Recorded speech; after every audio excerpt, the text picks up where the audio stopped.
My name is Camille Bouknight. I'm the Director of Undergraduate Admission, and I just wanted to take a moment to welcome you all to this Ask Us Anything. So let's jump in and get things started. So as you have been admitted to Emerson, the next steps that you'll go through will include replying to your offer of admission. That will be available through your admission portal. You'll just go right there, say that you're interested in coming to Emerson, and then you can submit your enrollment deposit through that. If you do have any questions in relation to deferrals or anything along those lines, we do ask that you just reach out to an admission counselor who will be able to guide you through those next steps. We also do ask that you submit any requested documents that will be on your financial aid checklist. We have started to receive and upload those FAFSAs, so we are going to start getting those out, hopefully within the next week or so. You're also going to want to view the estimated cost of attendance letter that is currently available in your admission portal. It will switch over to a letter regarding your financial aid package once that information does become available. You will be able to visibly see the difference in those two letters. The first will just show you the general cost of attendance, and the second, once you do receive your financial aid, will list out the different sort of pieces to your package. So you'll be able to see total cost of attendance in one line. The next line is usually going to be gift aid, which are things that will come through the college in the sense of grants, any scholarships that you may have received. And those grants can be both state, Emerson, or federally based. Those are basically going to be the things that you do not have to pay back to an institution.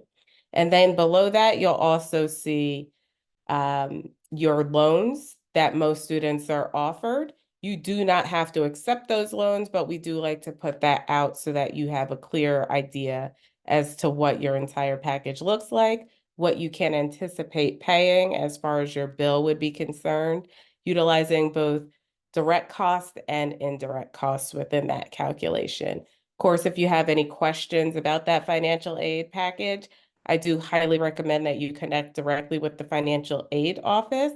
They are also having a webinar later this week where they can go a little bit more detail into those different pieces. I'd also recommend that you submit a student aid appeal that is available through a teal button directly on the homepage of your portal. Any student can submit that appeal, whether you're a US citizen or an international student. We will consider US citizens from both a need and merit-based perspective, and we'll look at that appeal for international students from a merit-based perspective. And then, of course, if you're interested in attending any different events that we have coming up, we do encourage you to log into the different virtual Picture Yourself events that we're having this week, as well as subsequent webinars that you'll get invitations to throughout the next couple of weeks. Additional upcoming events that we have this week do include a School of Communication overview, as well as the School of the Arts overview, which will both be taking place at 7 o'clock tomorrow.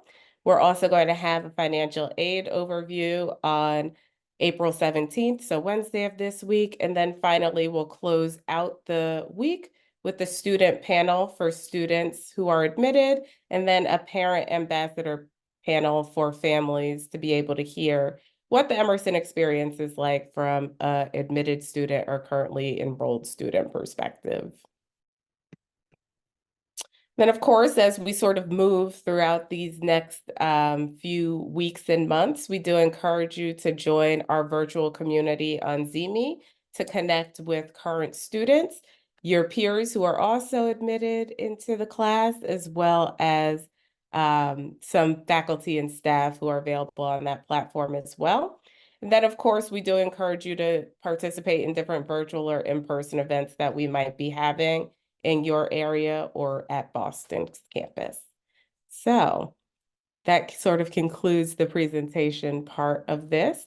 Again, as I noted before, I would encourage you all to add any questions that you have into the Q&A. We do have some staff who are available in the background who will be able to answer those questions. And then Garrison and I will answer those questions, a few of those questions live as well. So, Garrison, do we want to get started? I think we certainly do. All Hello, right. everyone. My name is Garrison Feldman. I am the Associate Director of Marketing and Communications for the Office of Undergraduate Admission. And, well, that's really all you need to know about me. Let's get to your questions. So, we have several pre-submitted questions on this vein, as well as one right in there. So, let's talk the deposit deadline. What is the deposit fee to commit and enroll, and when is it due? Because we haven't heard about our financial aid yet.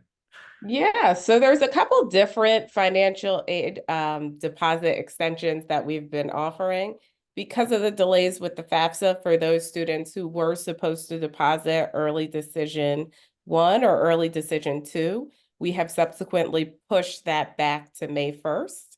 For students who are admitted into the Global BFA and Fillmart, that deposit deadline is also going to be May 1st. I do believe that those are the first awards that are going to be going out, hopefully this week at the very latest, early next week. And then everybody else, regular decision, or early action students, all of those different deposit deadlines are going to be June 1st.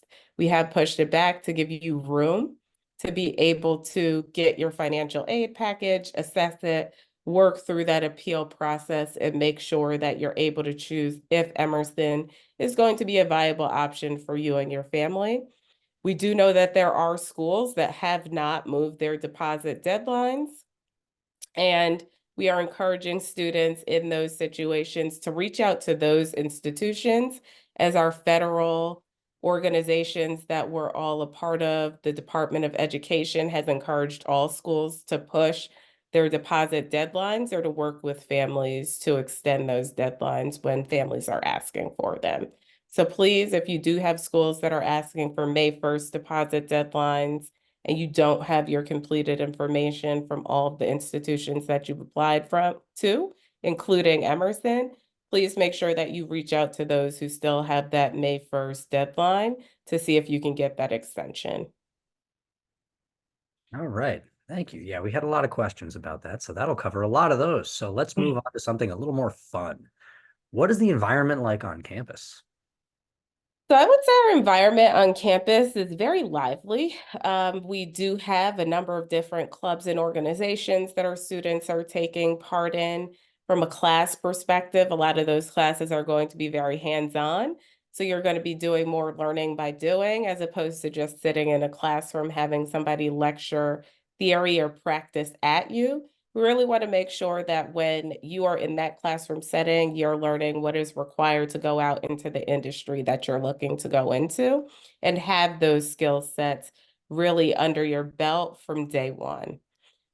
We do also encourage our students to take advantage of the co-curricular activities that are across campus, and those will allow for you to participate for a full academic sort of semester or year and earn one non-tuition bearing credit towards your degree program. So it's basically participating in something that you really enjoy while getting some free classes towards your degree program.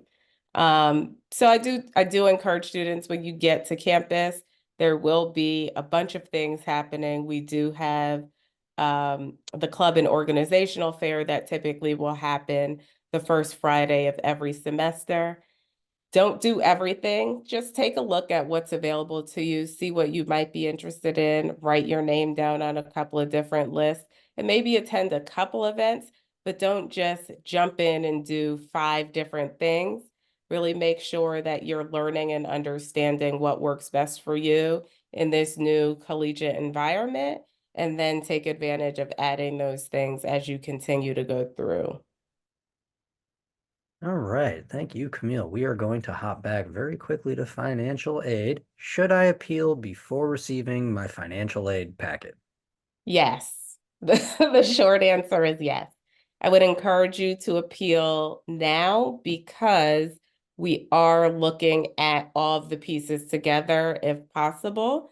So if financial aid does need something additional from you that might not be coming through or feeding through within the FAFSA or CSS, they will request those extra documents. I do also know that there have been a number of students who need to make corrections to their FAFSAs. So the sooner that we're able to sort of process your appeal, process that correction, the sooner you'll get a final response as to what the overall financial picture will look for attending Emerson. Perfect. Thank you. Now we're going to go back to the fun stuff again. Going back to those clubs. So this is kind of a two-parter. How many students participate in the clubs, and are they easy to get into, or is there an application process? So there is no application process for clubs and organizations. It's typically going to be you just writing your name down on the list. They are not major specific. They're open to every single major. So regardless of what program you're studying, you do have access to all of the different clubs and organizations. The one caveat that I will put out there is that there is an audition process for the different theater troupes and organizations of that like. So you will still have to audition for different shows and things of that nature if that is something that you're interested in going into from a co-curricular perspective. All right. Thank you, Camille. So we have a few academic related questions in this vein. So let's talk about the student to faculty ratio and how are these classes structured? Are they like more of a smaller, intimate classroom hands-on approach, or are they more of a big lecture room feel? Yeah, so I can start with the back end of that. None of our classes are large lecture halls. We just don't have the capacity for that at Emerson. So classes, when you go into registration, are typically capped at 32 students per class.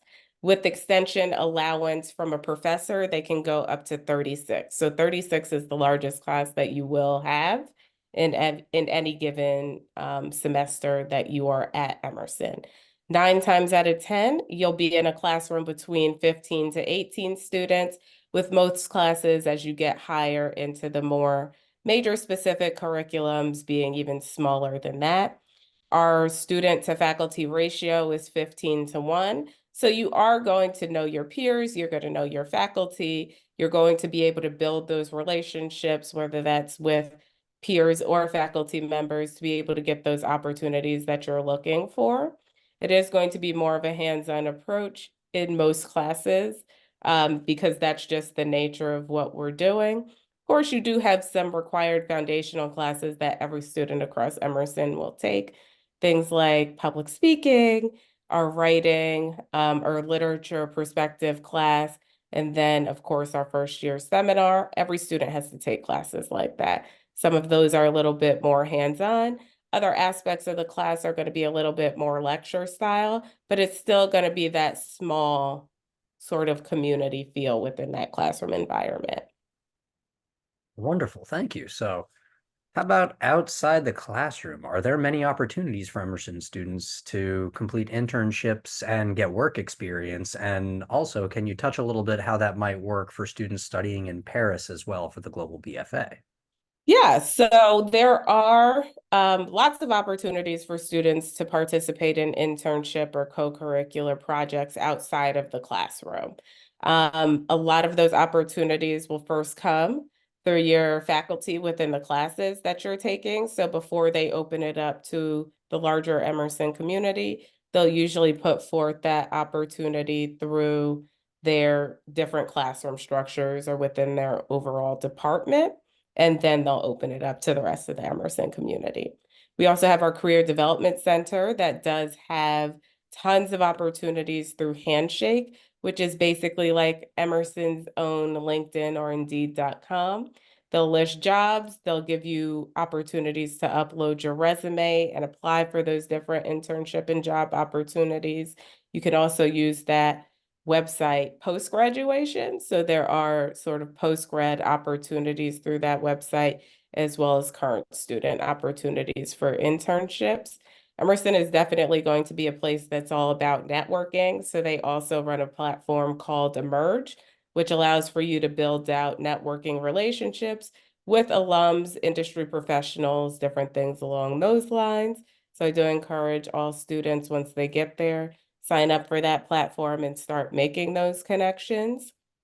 And then really just, you never know who you're going to meet walking through the hallways, going up an elevator. We are a very vertical campus as opposed to a horizontal campus. So you will be on elevators quite a bit. So you never know who you'll run into, what connections you'll be able to bridge from just speaking to somebody right on campus. So tons of opportunities to connect and engage from an internship perspective that way. Internships in Paris for our global BFA students are also plentiful. They do apply to various film festivals sort of around Europe. And then, of course, opportunities back within the US as well. Because of the structure of the program, you have a lot less free time. So if you are participating in an internship through that program, that is going to be during the actual semester while you're taking classes. So you will want to make sure that you figured out the balance between your course curriculum and that internship opportunity. Excellent. Thank you. Well, we always have questions like this around this time of the year. What does freshman housing look like? And how does it work when you have to get a random roommate if you don't have somebody that you would prefer? So I'll start with the end of that. I do always recommend that if you know somebody, don't always room with them. Your best friend is not always going to be your best roommate pairing. I've seen people lose friends by living with some of their best friends in the past. So just keep that in mind as you are going through that process. I always tell students to make sure that when you are going in and completing that housing application, which is really going to basically just be like a profile of your living habits. Do you enjoy loud music while you study? Do you go to sleep early, or are you more of a late night owl type person? Those are the types of things that they're asking. Do you keep your space clean, or do you have moderate sort of clothes thrown around on occasion? So you're going to want to make sure that you're answering honestly so that you're paired with somebody who's actually a fit for you when it comes to living styles. All first year students, as well as students in their second and third year, are guaranteed and required to live on campus with some options for opting out that you will have to submit an appeal for through the Housing and Residential Education Office. But on-campus housing for first years is typically going to be within our little buildings. So there are going to be mostly doubles, some triples, and some singles available. Most students will be in those doubles and triples, and they are built to fit that many people in a room so that you can both comfortably stay. There's also going to be sort of the traditional dormitory style housing. That's the long hallways with dorms off both sides of the hallway, shared bathrooms, male, female, and a single gender neutral accessible opportunity. And then there are going to be um, kitchens on some floors, as well as common spaces, both quiet and more active common spaces, and laundry rooms spread throughout the building. We typically will reserve those single room dormitories for those who require accommodations. So if you do have an accommodation, please make sure that you're reaching out to our Student Accessibility Services office to get that accommodation in alignment with when your housing application does need to be completed by, because those two offices are working together to make sure that those two pieces are aligned. Once they go through all the singles for those students who do need them for accommodation-based purposes, they'll then open up some additional opportunities for those who are just looking for singular rooms. It's typically the last thing that is filled, because having that college roommate, it really does build out an additional piece to your overall Emerson experience. And it's really sort of that built-in friendship and sort of connection that you have to the community from day one. Awesome. Thank you. Well, we're going to kind of stick to housing on this one, but did the housing or any other dates get moved due to the deposit deadline being moved to June 1st? Yes. Short, sorry, I had to turn on the light. Got dark in my house. Yes. So short answer to that is that those deadlines have been pushed back slightly. Updated information, of course, is available within the admission portal as to when once post deposit occurs, when those forms are available. I believe they're going to be available within the coming weeks for those who had to deposit earlier so that we can get that going for those different students. And then, of course, beyond probably June 15th, if we do have to make exemptions or extensions, we will, of course, do that for families. Awesome. Thank you. I promise we'll get back to the fun stuff soon, but we do have to get to the important logistical stuff, folks. Like this question: what does medical insurance that you get through campus cover? Is it just emergencies or is it more than that? It's everything. It is holistic care. So I do know that there are some families who do have their own medical insurance who have opted just because of how great the coverage is through the college's insurance to go with the college insurance. So it covers prescriptions, it covers mental health and psychological services, it covers traditional general wellness services. You're also going to be granted through our counseling services if you did require psychological and mental health services 10 free sessions through that office. They also are connected to some other offices that are virtual, that those services will extend to being free as well. And then they're also able to connect you with clinicians throughout the Boston area.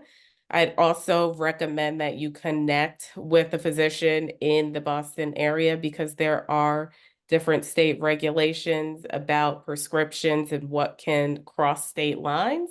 So if you're in one state and require a prescription that you get filled at home, there might be regulations that disallow your doctor from sending your prescription to the state that you're attending school within.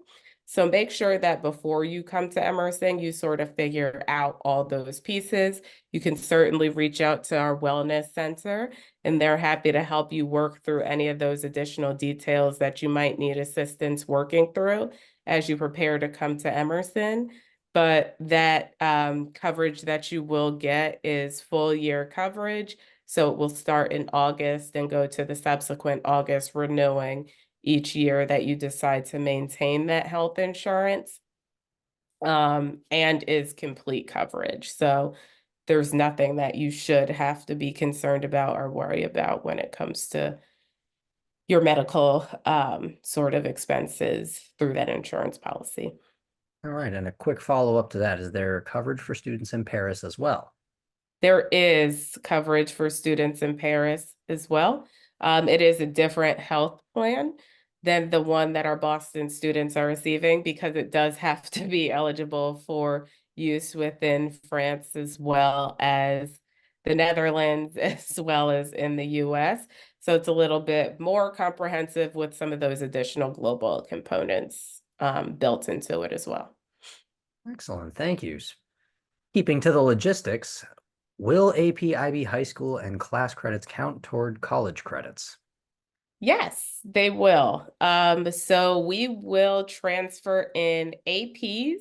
If you've gotten a 4 or 5 on the examinations, the only exception would be to the English language. You would have to have a 5 on that examination in order for it to come in as college credit. For IB, it's 4, 5, 6, and 7 on the higher level examinations, 5, 6, and 7 on the standard level, or rather 6 and 7s on the standard level, and then 7s on the English lit um, for IB. And then we also do bring in A levels as well as a few other international examinations. You would want to work closely with our registrar's office to discuss having those different exam credits brought in for A levels or the British curriculum. It would be C's or above. So A stars, A's, B's, and C's would be transferable for course credit. Awesome. Thank you. We have a couple of questions related to this. So, when will I be able to connect with my academic advisor, and how will I be able to connect with my academic advisor?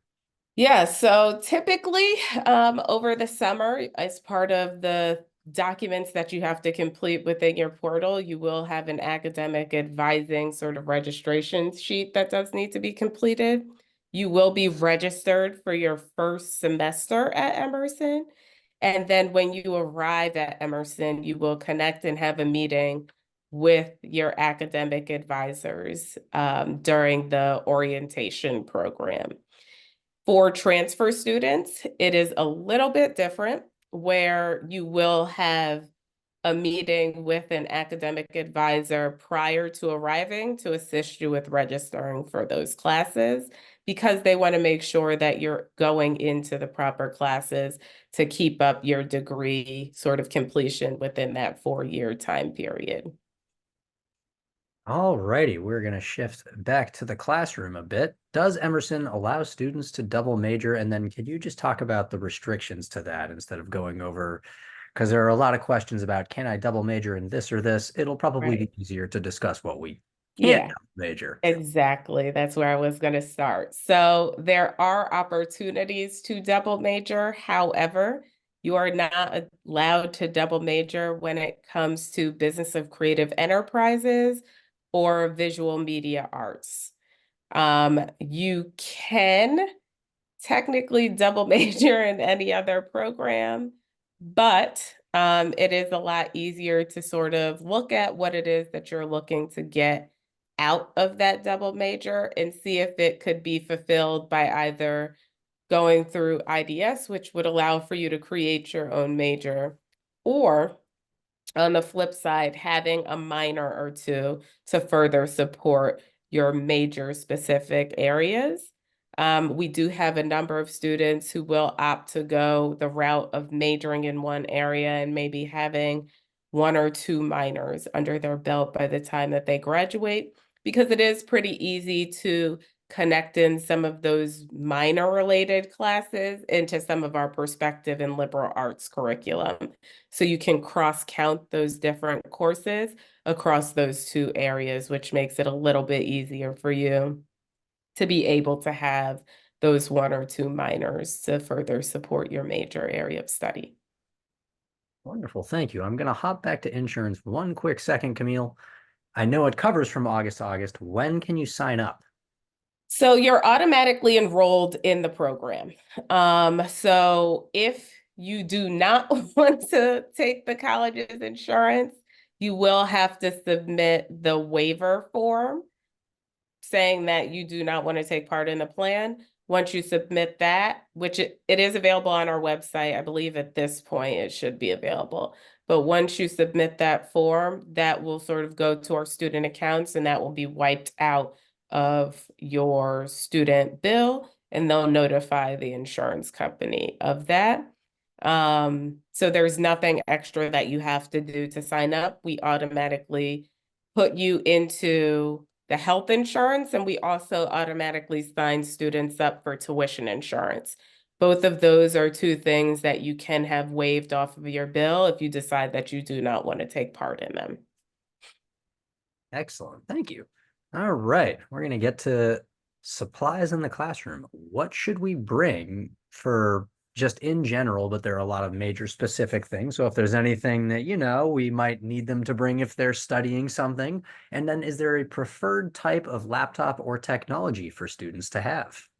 Yeah, so I would say the best things that you can come with would be that computer. So bringing a laptop, whichever format you feel most comfortable utilizing, is always going to be helpful to you from day one. I always tell students, wait to purchase books until you get to class.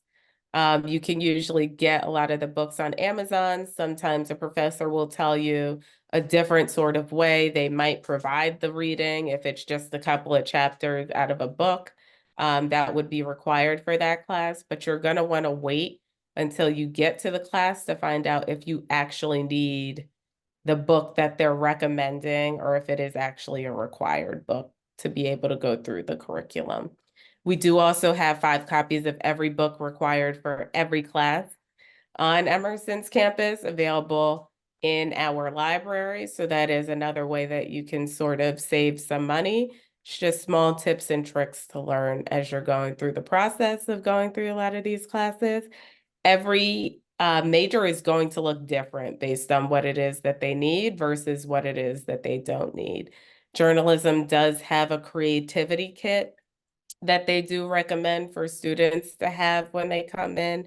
That can include an iPhone, iPad, your laptop, really any sort of tool that would allow for you to get out there and get some of that journalistic experience and have that laptop with the different specifications that they're recommending.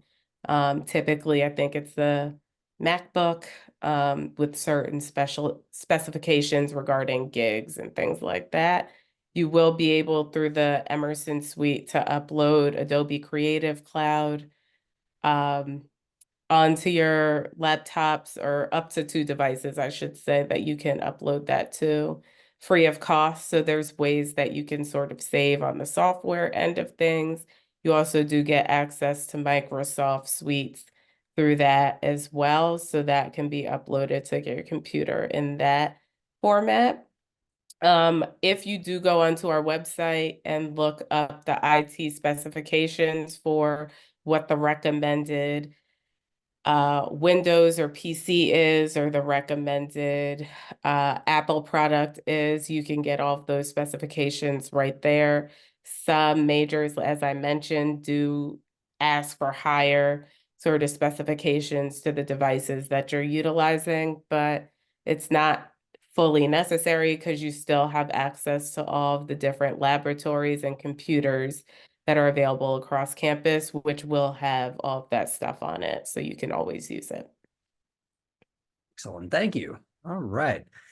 What is the last day to commit to enroll? The last day to commit to enroll is technically June 1st. So that would be across the board for both new first-time students as well as transfer students. Everybody has the same date. Anything beyond that date would be based upon extensions or sort of special circumstances that we would permit. But really, as you talk about going further into the summer, that makes it more difficult for you to complete the things that you need to complete in order to start your Emerson experience in a nice, easy manner. So you want to make sure that you're completing all the pieces that you have to do from a post-deposit standpoint, getting your medical records, understanding what vaccinations you'll need to live in the dormitories, getting your final high school transcript in. If you're an international student, you want to make sure that you have enough time to get in your I-20 documents and sort of the subsequent pieces that go to that, from paying for that 901 fee to scheduling an appointment to actually getting your visa back in the mail. So there's different things that you're going to want to account for post that June 1 date that impact when it is that you're able to arrive to Emerson and when you're able to move on to campus. So June 1 is the date that I would just keep in your head for the Emerson date. Very good. Thank you. Can you talk a little bit about Emerson's security measures? We are in the middle of a busy city and, well, we got to be safe, right? Yeah, sure do. So I would say that we do take safety pretty seriously when it comes to the Emerson community. We do go by a tap and go system. So anytime you're tapping into a building, or anytime you're entering a building, you do have to tap your Emerson ID.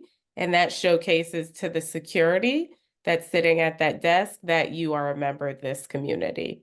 If you're tapping into a multi-use space like our little building, which does house some classroom spaces, theater spaces, as well as dorm rooms, you do have to tap in twice. So you have to tap first to get access to the building, and then again a second time in order to get access to the dormitory space if you live in that space. After 11 o'clock, all of our dormitories do shut down, or really all of our campus buildings shut down and they auto lock. So you will have to utilize your Emerson ID in order to gain access to those different buildings. While all of the academic buildings do not have security 24/7, all of the dormitories do have security 24/7. So there is somebody actually accounting for people and if they actually belong in that building and live there.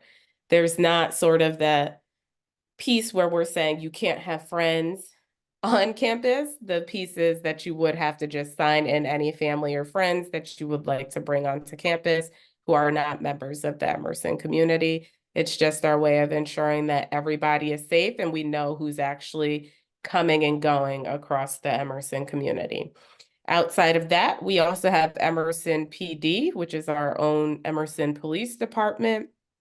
They do provide additional provisions across campus. So if you are feeling unsafe walking or coming to campus from further away, they do provide escort services to and from campus. They also do rounds across campus throughout the day, multiple times a day, really just checking to make sure that facilities are secure, people are secure, there's no incidents.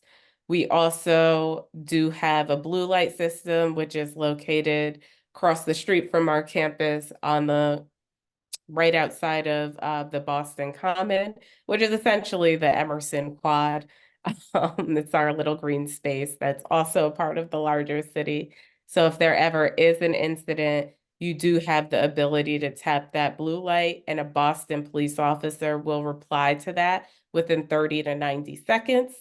We also do have an emergency alert system that all students are automatically added to when they become a student at Emerson. You can also elect to add up to 9 emergency contacts who will also be alerted to anything that is happening through that emergency alert system. 9 times out of 10, it's going to be weather related.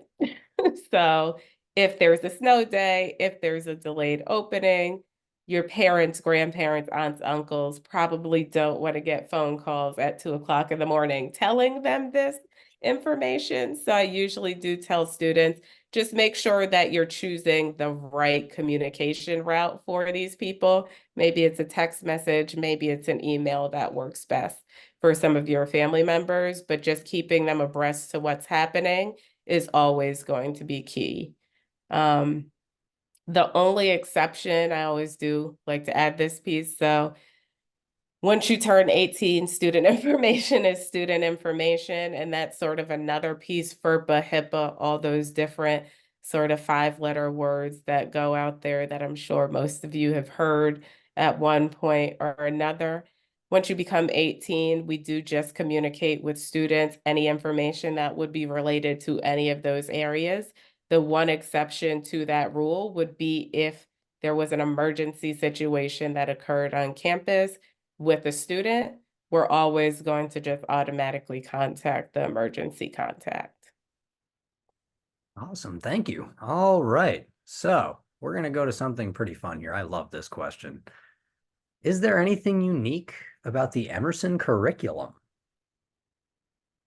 I would say the biggest piece that I feel is unique to the Emerson curriculum is that you start from day one taking your major specific classes. We're not a place that you have to wait till your junior year, your third year, depending on whichever school you're going to, how they say it, to take those major specific classes. We really want to make sure that from day one that you walk onto campus, you're engaging in those classes, you understand what's required within that industry of you, and you can sort of make that choice for yourself. Does this work? Does this not work? Is this something that I'm interested in pursuing? Or am I looking to pursue something else? It also helps you to figure out for something like, I don't know, journalism. You might be interested in broadcast and think that you want to be in front of the camera, but then you get behind in the control room and decide, actually, I really like the production side to this. I really appreciate being the person who's writing the story, creating the content on that back end. as opposed to just stating it out on the front end. So it really does give you that opportunity to explore all aspects of an industry and figure out what your place is within that chosen industry. Well said. All right. So let's talk a little bit about orientation. When is it? What's it like? When do I move in? Yeah. So Corey, I don't have the exact date, so my bad. Um, but I do believe the schedule might be out there. Um, it typically move-in will happen at the end of August. It's typically sometime around the 26th or 27th of August. There's going to be 4 days of all-day programming. The first 2 days is typically going to include both student programming as well as family and parent programming. There's also going to be some virtual sessions for parents and families during the summer months as well. So please make sure that you are checking your email, making sure that you're opted in for any emails from Emerson so that you will be aware of these different things that are happening. We also do have student send-offs that we'll have around the country in various places. There's typically about 8 or 9 of them that will take place between June and July. So it's a great way if you've decided that Emerson is for you to be able to connect with other students from your area who are coming to Emerson. Start building those connections, know who you can call on from your area. If your parents can't all get you, maybe one parent can sort of bring a few of you back home for holidays and different things like that. So it's a nice way to really connect and engage. Orientation is really going to be highly informative. So there is going to be a lot of information that is going to be coming at you during that time period. But there's also going to be some fun and connectivity sort of pieces that will happen as well. We do also have a pre-orientation that will take place. It's like 3 days before the traditional orientation. So that pre-orientation program is going to be for international students. And then there's also going to be another one for BIPOC students, but anybody is able to attend. It's a great opportunity to connect, figure out those resources that are available, make sure that you're understanding Boston as a city, and understanding how to navigate it. For the international pre-orientation program, you'll do your check-in with OISA. You'll be able to sort of make sure that you have banking and a cell phone for the US since you will be here. So different pieces like that will be integrated, but I do highly recommend all 3 of those programs and making sure that you do participate if you are able to. Excellent. Thank you, Camille. We're going to go back to the FAFSA quick because it definitely is on folks' minds this year. Yeah. So this is a little bit of a three-part. So what is the estimated cost of attendance, and did the FAFSA get processed yet? And if it has been processed, when should we expect our financial aid package? So FAFSAs have been uploaded, yes. Cost of attendance is, don't quote me on it, might be about $84,000 a year. And that would be both direct costs and indirect costs. So there's different fees that will fluctuate depending on in-state, out-of-state, different things along those lines. So like I said before, there are some things that you are able to waive out of that total cost of attendance that would technically be indirect costs that are not necessarily required, but that we include. There's also other cost-saving mechanisms built into that through books, supplies, different things along those lines. If your FAFSA has been calculated, or if your FAFSA has been uploaded, and we also have your CSS profile, and you do not have any additional required documents, and your FAFSA is also correct and is not in that 20% nationwide that needed corrections, then you should anticipate getting a financial aid package within the next 2 weeks. That is my hope, unless something breaks, the system sort of crashes. That could be the only thing that would stop that from starting to process. And financial aid, once they do have the information in, they do try to process those different awards pretty quickly to make sure that they are getting that information out to families. So please, please, please make sure that you've completed both the FAFSA, both the CSS and the CSS profile, and that if you do have any additional documents that are needed, that you get those documents in. Typically, documents that you send in will be reviewed once a week on Thursdays. I don't know if they're going to be doing a little bit more consistently besides just that Thursday, maybe on Tuesdays and Thursdays for uploads to check to make sure that things are good to go and then reprocess. But in the past, it has just been on Thursdays. So make sure that you're getting your documents in as soon as possible to make sure that you hit that following week's review and release. Excellent. Thank you, Camille. So we have a few more minutes to submit some questions if folks would like. But while we wait for that, I'm going to get to my always favorite ending question that somebody beat me to and submitted. Camille, what is your favorite part about Emerson? Oh, I would say my favorite part about Emerson is the community. I've been at Emerson for over 11 years. So it's been a while. And I think that that feel that the community brings, the excitement, the activity, the passion that our students bring, the passion that the staff and faculty bring, is something that just bleeds through every year that I've been there. And it's something that I've appreciated. I came from a very business forward background, leaning more towards the corporate side. And to come into such a creative environment, I think it just reinvigorates me. It keeps me young, I would say. And I do have a couple of gray hairs, but I think that the students and community do keep me on the younger side and just keep me excited to come back to work every day, every week, every year. So.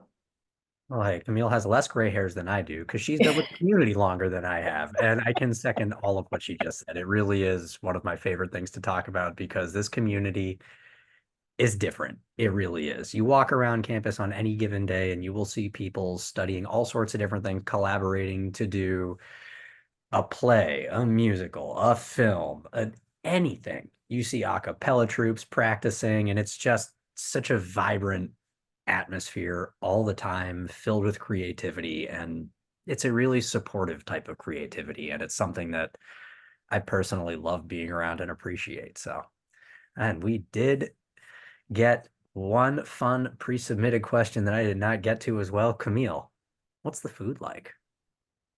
I would say the food is pretty good. So I love to eat.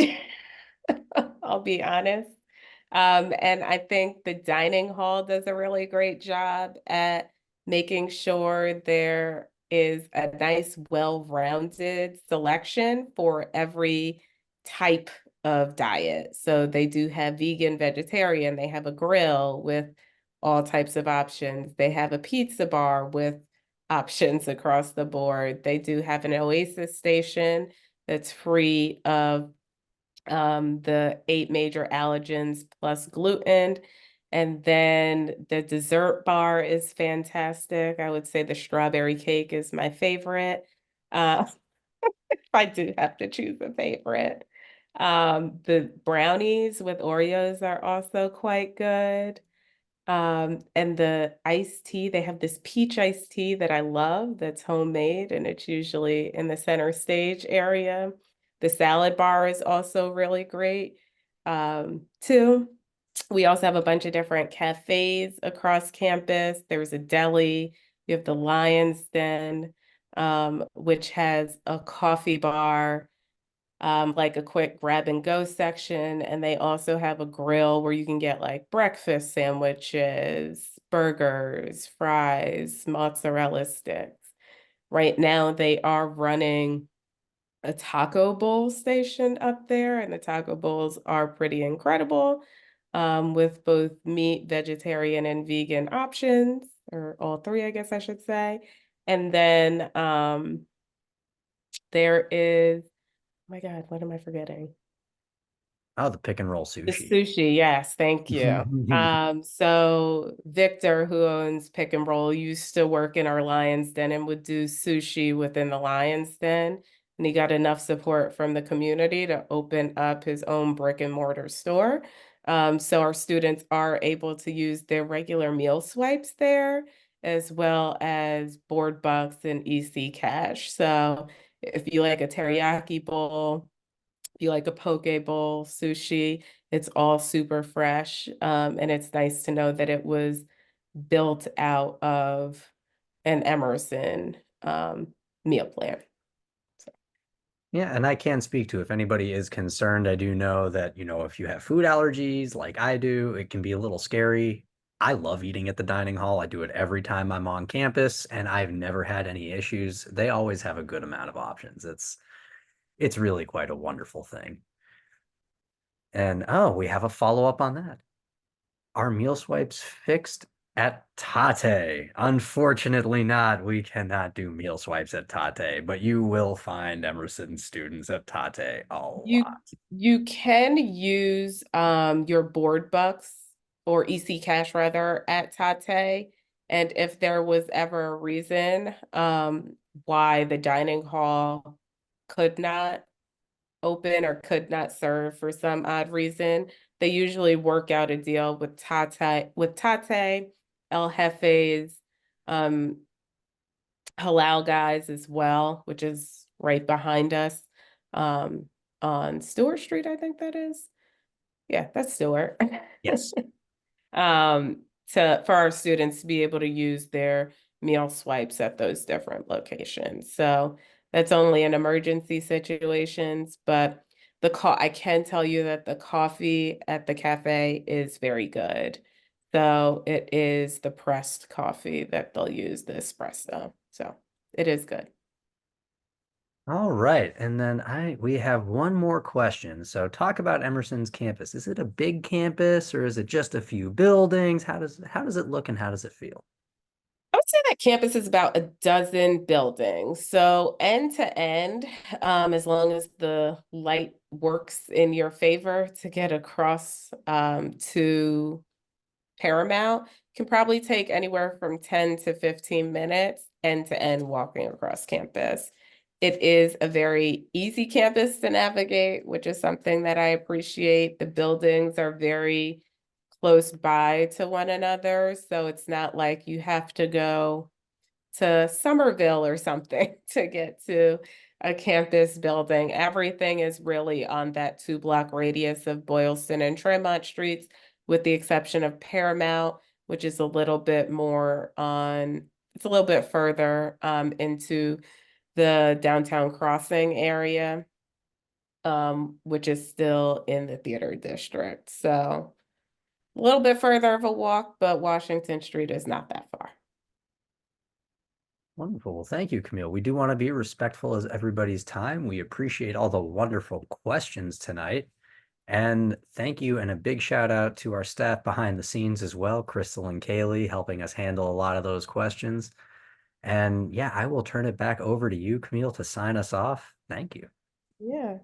Thanks, Garrison. And thank you all for joining us tonight. Again, please remember to reach out to your counselors, connect with us on ZME, connect through the other events that are taking place this week. We would love to answer your questions, connect with you, and hope to welcome you into the Emerson family this coming August. So have a good night, stay safe, or good morning or afternoon, depending on where you're joining us from. But signing off, thank you all.